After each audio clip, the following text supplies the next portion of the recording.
meus queridos alunos, estamos de volta após breve intervalo. Falávamos sobre a questão da cesta básica, né? Prestação pecuniária ou, destaquei muito, né, pagamento isolado de multa. Artigo 17. Algumas observações. Primeiro, possibilidade ou não de aplicação de pena de multa isoladamente, se acaso prevista de maneira autônoma no preceito secundário do tipo penal imputado.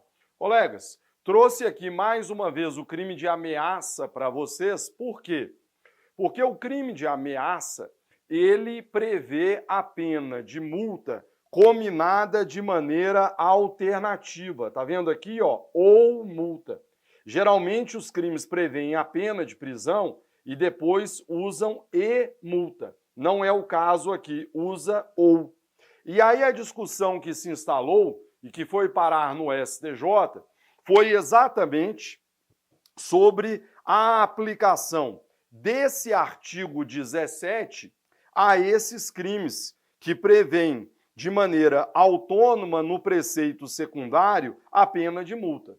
Será que nesse caso da ameaça, o juiz poderia então aplicar isoladamente a pena de multa? A resposta é não, não é possível. Então, para aquele aluno que não gosta, quando eu coloco esse prefixo aqui, né, porque ele fica confuso, então eu já escrevo aqui já, não é possível. Tá? Então, a multa não pode ser aplicada de maneira isolada, nem mesmo quando o preceito secundário a contemplar de maneira autônoma, com a utilização da conjunção alternativa ou. Quem está dizendo isso não sou eu. Quem está dizendo isso é o STJ. Está aí na tela para vocês mais uma tese. Pessoal, já parei de contar. Mas depois vocês falam para mim aí, ó, quantas teses de repercussão geral, quantas teses de recurso especial repetitivo. Está aí na tela. A vedação constante do artigo 17 da Lei Maria da Penha obsta à imposição, nos casos de violência doméstica familiar contra a mulher, de pena de multa isoladamente, vírgula. Olha o crime de ameaça, ó. Ainda que prevista de maneira autônoma no preceito secundário do tipo penal imputado. Legal? A explicação vem logo depois. Ainda, possibilidade de aplicação da agravante do artigo 61, 2F do Código Penal em conjunto com as disposições da Lei Maria da Penha. Esse tema aqui, pessoal, é controverso. E é controverso por quê? Porque para uma primeira corrente, isso aqui não é possível. E por que não é possível? Porque haveria bis in idem. Então você não pode aplicar essa agravante sob pena de bis in idem e consequente violação ao princípio da legalidade. Cuidado com isso. Não é a posição que vem sendo encampada pelos tribunais superiores. Os tribunais superiores vêm dizendo, principalmente o STJ, que é possível sim a aplicação dessa agravante, aí destacada para vocês, sem que se possa objetar o bis in idem. A agravante em questão, pessoal, está aí na tela, eu devia ter mostrado primeiro, né? Me desculpem, mas está aí na tela. São circunstâncias que sempre agravam a pena. Quando, tá vendo aí, ó, quando não constituem ou qualificam o crime. Letra F. Abuso de autoridade ou prevalecendo-se de relações domésticas, coabitação ou hospitalidade, ou com violência contra a mulher na forma da lei específica. Perceba que o dispositivo foi aqui introduzido, foi alterado, aliás, com o advento da Lei Maria da Penha, com o advento da Lei 11.340. Para uma primeira corrente, pode deixar na tela, haveria bis in idem, então você não pode aplicar essa agravante. Para outra corrente, não haveria bis in idem, então essa agravante poderia ser aplicada. Recentemente, em 2024, esse tema foi objeto de mais uma tese. Tese de recurso especial repetitivo, fixada no tema 1197. Olha até o número que nós já estamos. A aplicação da agravante do 61.2F, em conjunto com as disposições da Lei Maria da Penha, não caracteriza bis in idem. Então, essa é a orientação da terceira sessão do STJ e, por isso, se vocês forem fazer prova organizada pelo CESP, SEBRASP, aí vale a pena trabalhar com isso aí, tá? Na mesma linha que essa tese 1197, há uma mais recente ainda, que é a 1333, que foi fixada pela terceira sessão aí no ano de 2025, em agosto de 2025. Haja atualização. Posso estar gravando a aula hoje, amanhã já está desatualizado. E marque minhas palavras. Abre aspas. A agravante do 61.2F, olha ela aí de novo, ó, é aplicável às contravenções penais praticadas no contexto da violência doméstica contra a mulher, salvo se houver previsão diversa pela Lei das Contravenções Penais. Não é possível tal aplicação para a contravenção penal de vias de fato, prevista no 21, e na incidência de seu parágrafo 2º, incluído pela lei, o pacote antifeminicídio, ele acrescentou aqui, ó, um parágrafo 2º a vias de fato. Então, nesse caso, o STJ entende que não seria possível a aplicação dessa agravante. Para todas as demais hipóteses, isso seria possível, salvo se houvesse previsão diversa. É aquela ideia, né? As regras gerais do Código aplicam-se à legislação especial, salvo se houver disposição em sentido diverso. É o que acontece no caso do artigo 21, parágrafo 2º, incluído pelo pacote antifeminicídio. Caso não haja nenhuma vedação em sentido contrário, aí você pode aplicar a agravante da letra F exibida para vocês. Seguimos? Próximo item, põe na tela para nós, Xará. Vedação à aplicação de penas de cesta básica ou outra de prestação pecuniária, bem como substituição, pagamento isolado de multa na violência doméstica e familiar contra criança e adolescente. Colegas, Lei Henri Borel. Já comentei. A Lei Henri Borel mais parece um trabalho de faculdade, em que deputados e senadores, a um custo baixíssimo, né, que praticamente não gastam nada do orçamento nosso aí, fizeram copiar e colar, né? Dá uma olhada para mim no artigo 226, parágrafo 2º, né, lá do ECA, incluído, ó, pela Lei Henri Borel. Nos casos de violência doméstica e familiar contra criança e adolescente, é vedada a aplicação de pena de cestas básicas ou outras de prestação pecuniária, bem como a substituição que implique o pagamento isolado de multa. Então, na verdade, cá para nós, tudo aquilo que nós estudamos há pouco na Lei Maria da Penha é só você copiar e colar, porque vai valer a mesma lógica para a Lei Henri Borel. Seguimos. Possibilidade de substituição da pena privativa de liberdade por restritiva de direitos na hipótese de crime ou contravenção contra a mulher com violência ou grave ameaça no ambiente doméstico. Colegas, agora eu não estou falando de pagamento isolado de multa. Não estou falando de cesta básica.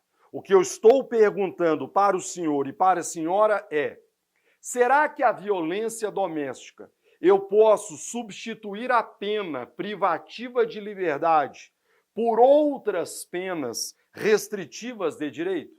Então, por exemplo, prestação de serviço à comunidade, frequência a cursos educativos, quer dizer, tem uma série de medidas lá, pode ou não pode? Para responder a essa indagação, talvez o caminho natural seja você fazer uma leitura do 44 do Código Penal. Está aí na tela para vocês matéria do nosso Clebão, então o nosso Forrest Gump, né, aqui do G7, ele explica o 44 para vocês. E aí ele vai dizer o seguinte: as penas restritivas de direito são autônomas e substituem as privativas quando aplicada a pena não superior a 4 anos e o crime não cometido com violência ou grave ameaça. ou qualquer que seja a pena, se o crime for culposo. Então, colegas, o que eu tenho que analisar são esses requisitos. Agora, perceba que a Lei Maria da Penha, o que ela veda, pelo menos explicitamente, deixa eu voltar aqui para vocês, é exatamente o quê? Está aí na tela. Ó. O que ela veda é o pagamento de cesta básica, ou outras de prestação pecuniária, ou o pagamento isolado de multa. Então, não existe na Lei Maria da Penha uma vedação em abstrato à substituição da pena privativa de liberdade por restritiva de direitos. Então, é possível essa substituição? Sim, é possível, mas desde que observado o 44. E, sem dúvida alguma, qual é o principal requisito que, lendo o 44, eu tenho que prestar atenção? Violência. Violência ou grave ameaça. Então, se houve violência, põe na tela para nós, se houve violência, se houve grave ameaça contra a mulher, esse requisito já vai afastar a possibilidade dessa substituição. Maravilha? Sobre o assunto, Supremo Tribunal Federal está aí na tela, dizendo: não se admite a substituição por restritiva de direitos, nem mesmo em caso de contravenção envolvendo violência doméstica. Por quê? Porque aqui, ó, vias de fato, ou seja, envolve violência. Se envolve violência, eu não posso admitir essa substituição. Perceba que o Supremo, mais uma vez, faz uma interpretação extensiva, porque o 44, inciso 1º, ele fala apenas em crime. O Supremo não está nem aí. O Supremo entende que, no caso da Lei Maria da Penha, isso abrange também contravenções penais. Então, crime ou contravenção, se houve violência, não vai caber a substituição. Dentro do mesmo contexto, deixa eu só molhar a garganta, súmula 588 do STJ. A prática de crime ou contravenção penal contra a mulher, repito, com violência ou grave ameaça, então é só você lembrar do Código Penal, do artigo 44, inciso 1º, onde esse requisito está previsto. No ambiente doméstico, impossibilita a substituição por restritiva de direitos. Então, colegas, interpretando-se a contrário senso, se não houver violência, se não houver grave ameaça e se preenchidos todos os demais requisitos do artigo 44, pelo menos em tese, seria cabível a substituição por restritiva de direitos. Caminhamos, Xará? Próximo item, põe na tela para nós, meu amigo. Medidas protetivas de urgência. Colegas, nesse ponto, eu diria o seguinte: pare, tome um café. Você gosta de café ou de chá? Ou você prefere tomar cerveja logo, né? Então, às vezes, o pessoal toma um chá aí, né? Chá, você gosta de chá, Xará? Não, né? Também, assim, não sou muito fã, não, né? Mas, assim, fique à vontade, tá? Para você tomar seu chazinho aí. Por quê? Porque aqui, meu amigo, força na peruca, muito conteúdo. Medidas protetivas de urgência.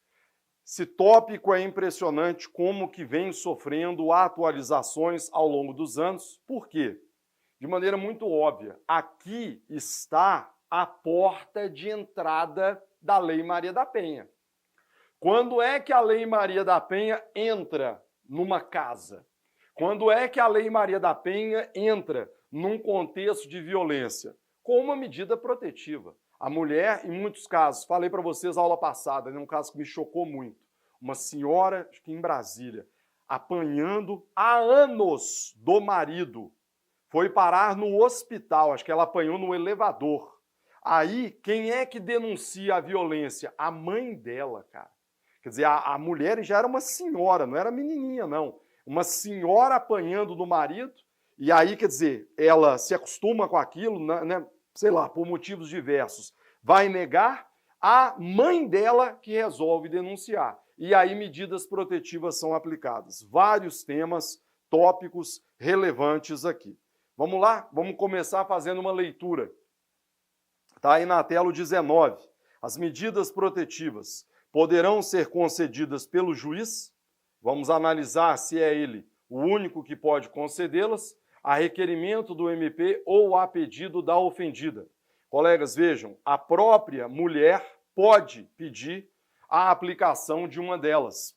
Parágrafo 1º. Podem ser concedidas de imediato, inaudita altera pars, ou seja, independentemente da oitiva das partes e de manifestação do MP, que será então comunicado. Essas medidas podem ser aplicadas ora de maneira isolada, ora de maneira cumulativa, e podem ser substituídas a qualquer momento. Tá? Parágrafo 3º. Poderá o juiz, a requerimento do MP ou ofendida, conceder novas medidas ou rever aquelas, se entender necessária a proteção familiares e patrimônio, ouvido o MP. Parágrafo 4º, veja, incluído em 2023, então aqui incluiu 3 mudanças relevantes. Primeiro, parágrafo 4º, as medidas serão concedidas em juízo de cognição sumária a partir do depoimento da vítima, perante a autoridade policial ou alegações escritas, e poderão ser indeferidas no caso de avaliação pela autoridade e inexistência de risco à integridade física, psicológica, sexual, patrimonial ou moral. Parágrafo 5º. Serão concedidas independentemente da tipificação penal da violência, do ajuizamento de ação, da existência de inquérito ou boletim de ocorrência. Pessoal, este parágrafo 5º é absurdamente importante. Por quê? Porque, meu amigo, por incrível que pareça, até o advento dessa mudança legislativa de 2023, isso era comum. Como assim, Renato? Juízes deixavam de deferir uma medida protetiva porque o inquérito não fora instaurado. Colegas, em nenhum momento a lei condiciona o deferimento de uma protetiva à instauração de um inquérito, ao boletim de ocorrência. Em muitos casos, a urgência é tamanha que eu preciso da medida. Eu não posso me ater a essas formalidades. Em boa hora, a lei passou a dizer isso. Ou seja, não preciso de inquérito, não preciso de boletim, não preciso de processo em andamento. E um outro detalhe também que está no parágrafo 5º. As medidas podem ser concedidas, independentemente da tipificação penal da violência. Colegas, para que uma medida protetiva seja concedida, o que eu preciso é de quê? Que haja alguma espécie de violência doméstica e familiar contra a mulher. Pouco importa se essa violência tem ou não o condão de tipificar determinado delito. Eu sei que o aluno fala assim, pô, professor, mas peraí, você vai praticar alguma conduta e não é crime? Pode ser, pessoal. Porque a violência que a gente viu na aula passada, nos incisos do artigo 7º, sexual, patrimonial, psicológica principalmente, ali você tem espécies de violência que talvez nem sempre sejam capazes de tipificar determinado delito. Então não é porque a conduta dele é atípica que não será cabível uma medida protetiva. O que eu preciso, repito, é o sujeito passivo mulher, pelo menos em regra, já falamos sobre isso, né, pessoal? Eu preciso de um dos contextos do artigo 5º e de uma daquelas espécies de violência do artigo 7º, ainda que ela não tenha o condão de tipificar determinada conduta delituosa. Combinado? Continua comigo. Parágrafo 6º. As medidas protetivas vigorarão enquanto houver risco à integridade física, psicológica, sexual, patrimonial ou moral da ofendida ou de seus dependentes. A gente também vai falar sobre isso, porque isso versa sobre a natureza jurídica das medidas protetivas. Mas hoje entende-se que, ainda que o processo seja extinto, ainda que o acusado tenha sua punibilidade extinta, enquanto houver risco a integridade física, psicológica, sexual, patrimonial ou moral, as medidas protetivas de urgência deverão permanecer. Legal? O que é interessante é que isso, pessoal, já foi cobrado em várias provas. Tá aí na tela para vocês, ó, MP do Rio Grande do Sul, prova de 2023, cobrando Lei Maria da Penha, ó. Substituição por restritiva de direitos, sujeito ativo do crime, empregada doméstica, ó, já a gente falou sobre tudo, medidas protetivas de urgência, delegado de polícia concedendo o afastamento do lar, também vamos falar sobre isso. Legal? Então, todas essas questões no material de apoio de vocês. Vamos lá? Eu fiz aqui, acho que mais de 10 observações. Pode pôr na tela para nós, Xará. Observações. Natureza jurídica das medidas protetivas de urgência. Isso aqui, pessoal, ó, eu diria para vocês que é tema para cair em prova. E se eu fosse o examinador, eu pedia para o candidato dissertar sobre isso, em 60 linhas. Aí você fala assim, meu Deus, como é que eu vou, sabe aquele negócio assim, fala assim, como é que eu vou enrolar, como é que eu vou cozinhar o galo, 60 linhas, galo já morreu, né? Já cozinharam o galo, né? Como é que eu vou cozinhar o galo em 60 linhas, discorrendo sobre esse assunto? Eu nem sei qual é a natureza, pior ainda escrever 60 linhas. Vamos lá? Vamos aqui tentar ajudá-los. Só para você ter uma noção, a gente fala sobre isso aqui ó, no manual, colocando todas as posições, 1, 2, 3, 4, 5 páginas falando sobre esse tema. Porque até pouco tempo havia grande controvérsia, hoje não mais. Colegas, há uma primeira corrente que vai dizer que nós estamos diante de uma tutela cautelar. Então, para muitos doutrinadores, nós estamos diante de uma tutela cautelar, tá? Então, aqui sempre houve aquele paralelo que era feito com as próprias medidas cautelares diversas da prisão. Paralelo imediato, né? Então você sabe que antigamente só havia prisão preventiva, prisão temporária. Aí surge a lei das cautelares, 2011, a lei 12.403, que passou a prever 9 cautelares diversas da prisão lá no 319 do CPP. Trouxeram esse raciocínio, ou seja, as medidas protetivas de urgência nada mais são do que cautelares diversas da prisão. Então, se se trata de uma medida cautelar, o que isso significa dizer, grosso modo e resumidamente? Que nós estamos diante de uma tutela de natureza acessória. E aqui o principal problema. Por quê? Porque quando eu digo que estamos diante de uma tutela cautelar, logo, de natureza acessória, significa dizer o quê? Significa dizer que as medidas protetivas de urgência devem seguir a sorte do principal, do processo principal. Então, o que acontece?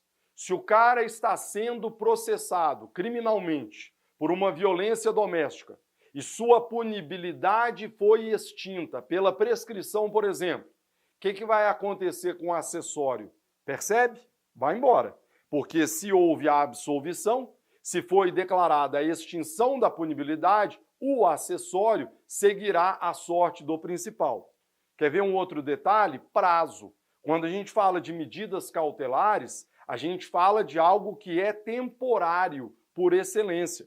Tá? Então eu não posso admitir que uma medida ela se protraia de maneira indevida, pairando sobre a cabeça do acusado. Colegas, durante muitos anos, essa primeira corrente, exibida aí na tela para vocês, vigorou. Tá? Então, durante muitos anos, isso aí foi posição dominante, não é mais. Tá? Então, hoje, a segunda corrente, ela ganhou muito reforço nos últimos anos, principalmente porque vocês vão ver o STJ passou a adotar esse entendimento.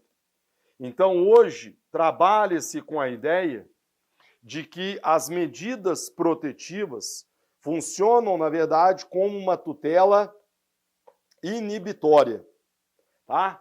Aí o aluno vira para mim e fala assim, professor, mas concretamente, qual é a relevância prática disso?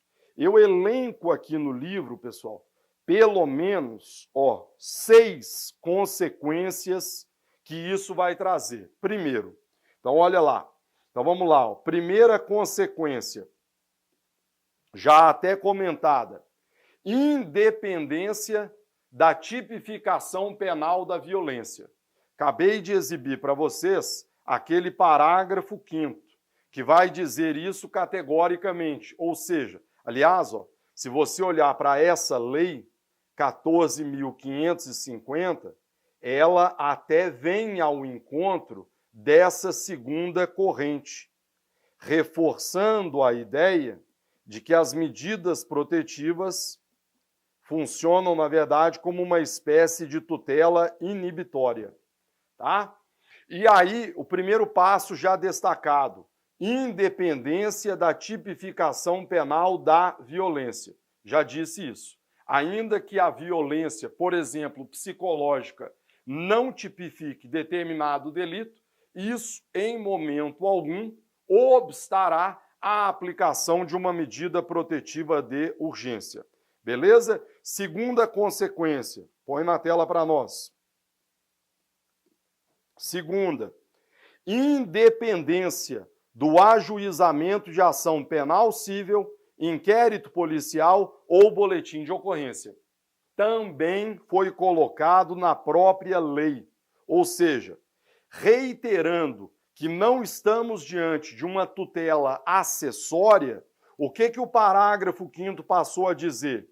Que as medidas protetivas serão concedidas e que isso independe de um processo, independe de um inquérito ou até mesmo de um boletim de ocorrência. Então, mais uma vez, é uma conclusão que vem ao encontro dessa natureza inibitória. Terceira consequência. Ai, botei o gabarito lá para vocês, né? Já viram, né? Não pode colar não, hein? Terceira consequência. Está aí na tela. Irrelevância de eventual arquivamento do inquérito, absolvição do acusado ou declaração da extinção da punibilidade. Pois é, a partir do momento em que eu nego a natureza cautelar, eu retiro das medidas protetivas aquela ideia de natureza acessória.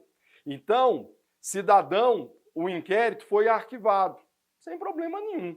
Se há um risco à integridade física dela, eu posso manter uma medida protetiva de urgência, por mais que o inquérito tenha sido arquivado, por mais que o cidadão tenha sido absolvido ou que sua punibilidade tenha sido declarada extinta. Quarta conclusão, aumenta o tamanho da fonte para dar aquelas 60 linhas que a gente combinou.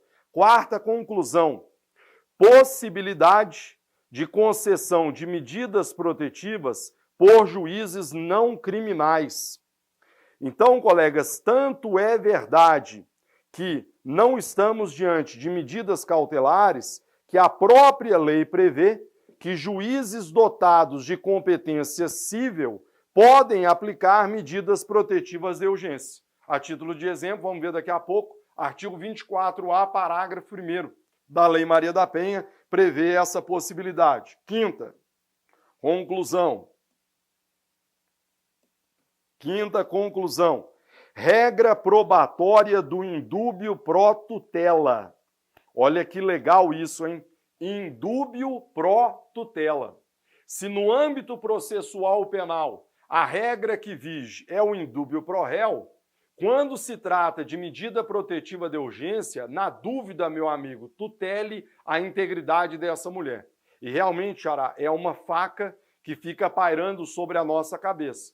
Porque o pior cenário possível para um juiz é exatamente qual? É uma mulher pedir uma medida protetiva e ele ficar na dúvida, fala assim, ah, não, estou na dúvida, né?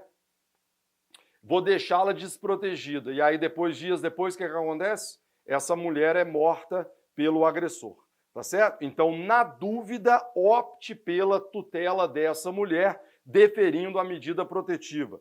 Não estamos em sede de sentença condenatória. Então, a aplicação dessa medida protetiva, ela não vai trazer tamanho prejuízo ao acusado, como poderia trazer para a mulher se acaso a medida não fosse deferida. Sexta conclusão, enfim, sexta conclusão, você vai colocar subsistência das medidas protetivas, pelo menos enquanto houver risco à integridade física, psicológica, sexual, patrimonial ou moral da vítima ou de seus dependentes. É exatamente, colegas, o que está lá colocado no artigo 19, parágrafo 6º. Pelo menos enquanto houver risco à integridade física, psicológica, sexual, patrimonial ou moral da vítima ou de seus dependentes, as medidas protetivas deverão subsistir. Legal? Todo esse raciocínio que a gente acabou de traçar, ele acabou sendo consolidado pelo STJ recentemente. Ó, mais uma tese fixada em 2000... a tese não é de 2025, não. A tese é 1249. Deixa eu localizar a data aqui. Eu já achei, peraí. Mas tem que colocar o óculos, Xará. Uma coisa no seu momento, né? Então, depois de muita controvérsia sobre o assunto, o STJ fixou esse entendimento aí, tá? Então, isso começou em 2023. E as teses 120, isso, 2024, aí o STJ acabou consolidando essa orientação. Tá aí na tela, vejam. Ó, as medidas protetivas, quer dizer, agora categoricamente, têm natureza jurídica de tutela inibitória. E sua vigência não se subordina à existência atual ou vindoura de boletim de ocorrência. Quer dizer, ó, você vê que é exatamente o que passou a constar lá do artigo 19, há pouco exibido para vocês. A duração vincula-se à persistência do risco, razão pela qual devem ser fixadas por prazo indeterminado. Então, cuidado, viu, pessoal? É óbvio que você pode até revisar a necessidade de manutenção da protetiva, mas cuidado para não trazer para cá a aplicação daquele prazo nonagesimal de revisão da necessidade da prisão preventiva. 3. Ó, tudo falado aí para vocês. Eventual reconhecimento de extinção da punibilidade, arquivamento ou absolvição não origina necessariamente a extinção da protetiva, máxime pela possibilidade de persistência do risco.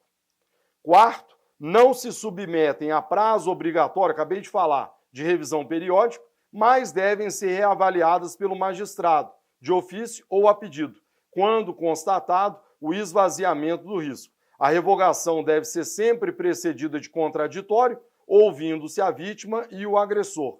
Em caso de extinção da medida, a vítima deve ser comunicada nos termos do artigo 21 da Lei Maria da Penha. Então, senhores, hoje, essa orientação, no sentido de que é uma tutela inibitória, restou consolidada, pelo menos no âmbito do STJ. Prova disso, aliás, é um julgado aí, ó, de setembro de 2025, para o aluno que às vezes reclama que a aula está desatualizada, né, Xará? Tá fácil não, meu filho, tá fácil não, né? Diz o STJ, a manutenção das protetivas não depende da demonstração de novos fatos de violência, mas sim da persistência da situação de risco inicialmente configurada, sob pena de indevida inversão do ônus probatório. Então, julgado recente, óbvio, né, pessoal? Se você deferiu uma protetiva, a ideia é que as coisas fiquem tranquilas. Você está torcendo por isso. Então, eu não preciso comprovar novos fatos de violência. Até porque se houve novos episódios de violência, talvez certamente já não é mais caso de decretar novas medidas protetivas, e sim de aumentar o sarrafo e passar o quê? Para uma prisão preventiva. Já que se você decretou a protetiva, ela não surtiu o efeito desejado, então vou ter que subir o sarrafo e decretar uma prisão preventiva. 35 minutos, já foram 2,35, né? Próximo bloco eu compenso um pouquinho, a gente volta já já.